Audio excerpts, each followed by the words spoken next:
Hi everyone! Magandang gabi sa lahat, mga kananay. So, dahil maulan kanina at hindi tayo nakapag-garden, so mag-a-assemble tayo ng timber and glass display cabinet. So today, it's Monday. Obviously, pumasok kanina si Angel sa daycare.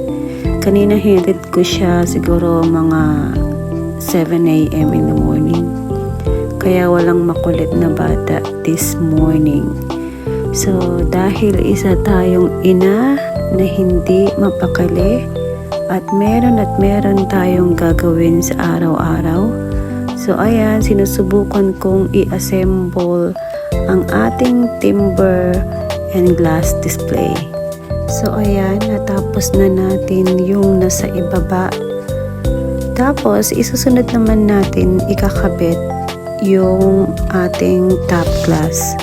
So, kailangan mag-ingat tayo dahil medyo mabigat siya. Yung timber na yan is galing pa sa North Lake. Pinikap namin ni Cecile, I think, nung Sunday o Saturday or Sunday. So, shout out pala sa aking mabait na amiga na Cecile na laging nandyan. Naghahanap talaga ako ng ganyan style na timber kasi meron akong mga vintage bears na actually nagaling sa aking Australian friends na kinokollect niya yan since nung siguro mga nasa 30 pa lang siya. Siguro yung mga edad ng mga bears na yan is kasi vintage siya eh. So maybe probably 25 or 30 o maybe more than ang edad nila. So dahil sa akin niya ibinigay, so dapat nating ingatan yung mga binibigay sa atin ng mga ating mga kaibigan o pamilya.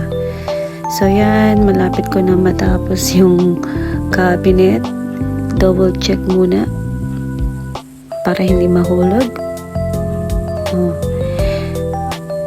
Kasya ako dun sa loob. Siguro pag maglaro kami ni Angel, dyan ako magtago, no?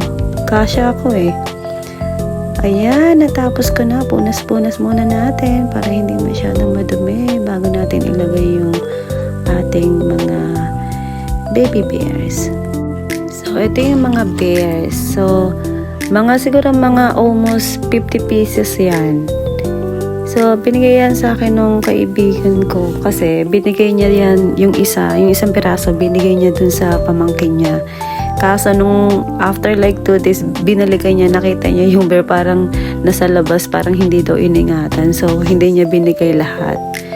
So, kaya binigay niya sa akin lahat yung isang katutak na bears. So, vintage siya. So, itago na lang natin, ingatan natin.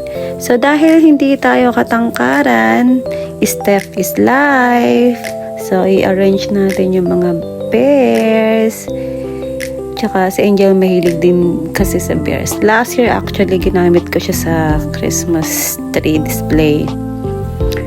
So tinatago ko pa rin siya kasi sayang eh. Maganda pa naman, mga bago pa siya. Tsaka malinis. So yan, natapos na rin natin sa wakas.